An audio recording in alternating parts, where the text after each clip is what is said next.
그러면 장마 우기에 어떤 성분들을 연면 시비를 해야 할까? 일단 장마기 우기에 연면 시비를 해야 하는 이유는 설명을 드렸습니다. 근권부를 통해서 양분과 수분의 흡수가 어려운 형태가 되었으니까요. 근권부를 통해 양분 공급이 어려운 형태가 상황이 되었으니까 입을 통해서라도 양분을 공급해 주자는 건데, 어떤 형태의 양분을 공급해 줘야 될까? 네 가지를 크게 집어서 말씀드리냐면요. 네, 이제 마그네슘인데요. 마그네슘 뭐 지금까지 인산이랑 칼륨 말씀드렸고 칼슘도 많이 말씀드렸는데, 마그네슘 또를 간과하시는 분들이 있어요. 근데 장마, 우리 생각을 해보자. 장마 끝나고선 이렇게 위에서 장분들 이렇게 살펴보면 입이 누렇게 떠 있는 거 많이 보실 수 있습니다. 이런 것들이 가까이서 살펴보시면 마그네슘, 고토 결핍일 가능성이 굉장히 높은데요.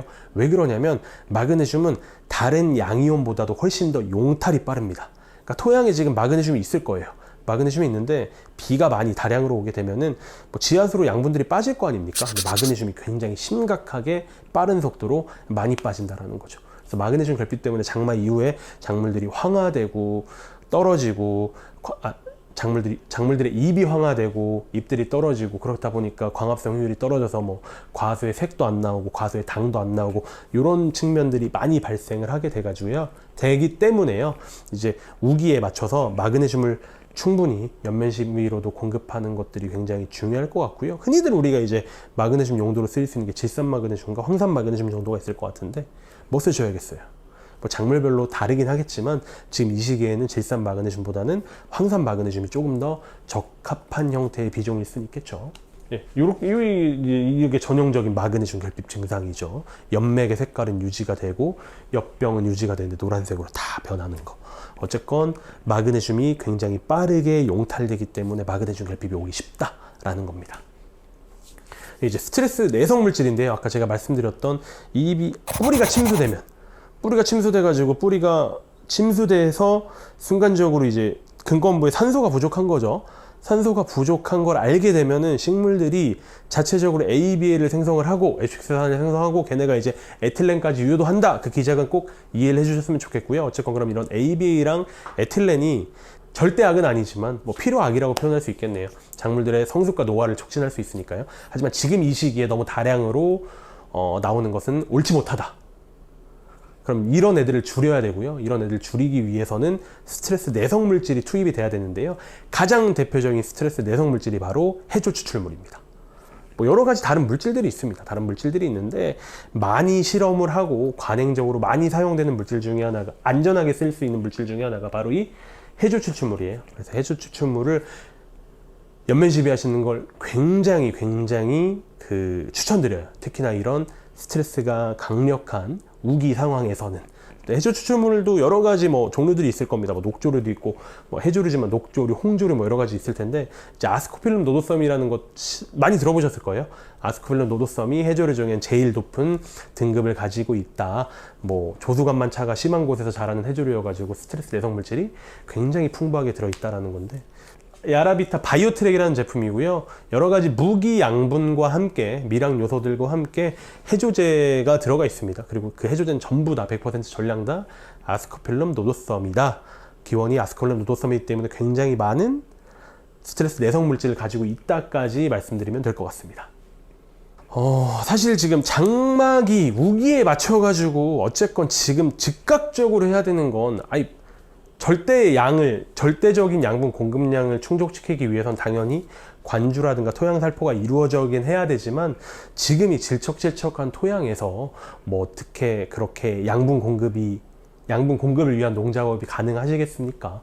실제로 관주하시는 분들께서도 흐린 날이 아니라 맑은 날을 고르셔가지고 관주를 해야 된다 정도는 다 알고 계실 것 같은데, 그렇기 때문에 다량의 양분 공급은 조금 맑은 날을 고르셔서 하실 수밖에 없는 상황일 것 같고, 즉각적인 생리장애 예방과 대책을 위해서 반드시 소량이나마 투입해야 하는 연면시비 물질에 대해서 정리를 했던 거고요. 다시 한번 말씀을 드리면, 질소의 작용을 억제하기 위한, 이미 땅에 들어가 있는 질소의 작용을 억제하기 위한 인산과 칼륨, 그리고 웃자람이 너무나 심각해질 수밖에 없는 날씨니까 칼슘 결핍을 예방하기 위한 칼슘, 그리고 물 빠짐과 함께 굉장히 많이 지하수로 빠지는 마그네슘을 보충하기 위한 마그네슘 연면시비를 추천드렸고, 뭐 무기양분은 아니지만 스트레스 내성 물질 ABA랑 에틸렌의 발생을 최소화하기 위한 스트레스 내성 물질인 해조 추출물을 추천을 드렸습니다.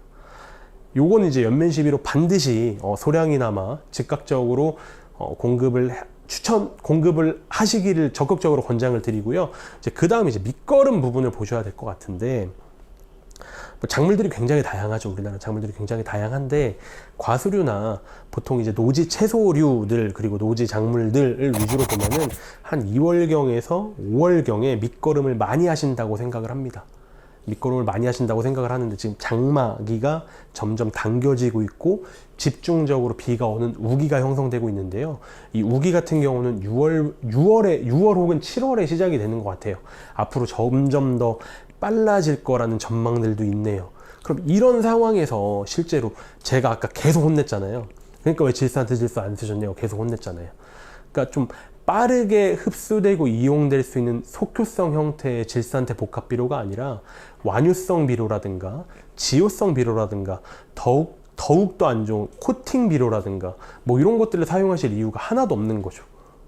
얘네들 지금 어쨌건 우기가 오기 전까지 최대한 많은 양분들이 작물로 들어가고 작물들의 탄소 동화 작용이 이용이 돼서 작물 체내에 최대한 많은 탄수화물을 배치해 놓는 것이, 배치해 놓고 생성해 놓고 저장해 놓는 것이 지금 우기가 점점 더 빨라지고 있는 상황에서는 맞는 농법이라는 거고요.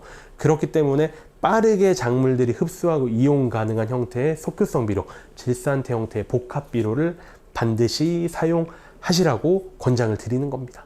그리고 하나 더 말씀을 드리면은, 지금 뭐 연면시비로 공급되어야 하는 양분들 중에 제일 밑거름으로 적게 공급되는 양분이 바로 칼슘입니다. 인산이라든가 칼륨이라든가 마그네슘은 어느 정도 신경을 쓰셔가지고 밑거름으로 공급을 하시지만 칼슘은 밑거름으로 잘 공급을 안 하셔요. 여기서 괜히 뭐 나는 석회 써라고 말씀하지 마세요. 석회는 칼슘 아니라고 여러 번 말씀드렸습니다. 작물이 이용할 수 없는 형태의 불용해성 칼슘이니까요.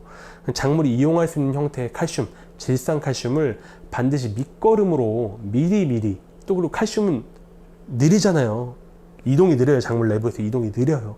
느리니까 미리 뿌려놔야지 이게 고추 끝까지도 가고 배추 배꼽에도 가고 사과 꼭다리에도 가고 사과 배꼽에도 가고 다 그렇게 칼슘 결핍이 빈번하게 일어난 자리까지 다 이동할 수 있는 거니까요. 미리 이른 시기에 밑거름 하실 때 질산칼슘을 충분히 공급을 하시는 것을 적극 권장드려요. 그렇게 해야지 이런 시기에 칼슘 결핍도 적어지게 되고, 칼슘 결핍이 적어져야지 칼슘제를 덜 쓰게 되니까 농경비도 좀 세이브 하실 수 있을 거라고 생각을 합니다. 어쨌건 이번 영상은 여기까지고요. 지금 뭐 비 피해 때문에 고통스러우실 것 같은데, 어쨌건 좀 다들 노력하셔가지고 저희도 열심히 도울 테니까 비 피해가 크지 않게 잘 넘어가고 올해 좀 잘 넘기시기를 제가 좀 야라코리아가 함께 응원하도록 하겠습니다. 감사합니다.